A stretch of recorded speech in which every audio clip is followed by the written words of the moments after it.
طلاق دینے کے غلط طریقے۔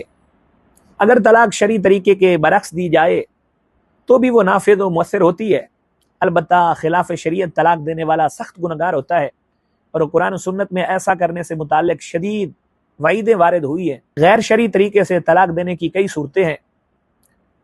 جس خاتون سے حقوق زوجیت ادا کیے جا چکے ہوں اسے ناپاکی یعنی حیض کے دنوں میں طلاق دینا حرام ہے، اگرچہ طلاق نافذ ہوگی۔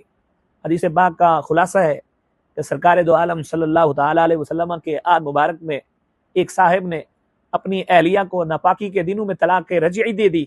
رسول اللہ صلی اللہ علیہ وسلم نے اس پر ناراضی کا اظہار فرمایا اور حکم دیا کہ وہ رجوع کر کے انتظار کریں حتیٰ کہ بیوی ماواری سے پاک ہو جائے۔ اس کے بعد اگر طلاق دینا چاہیں تو حقوق زوجیت ادا کیے بغیر طلاق دے دیں۔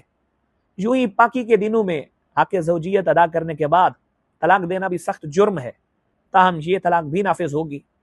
اسی طرح ایک ہی نشست میں ایک سے زیادہ طلاق کے دینا بھی گناہ کبیرہ ہے، اگرچہ وہ واقع ہو جائیں گی۔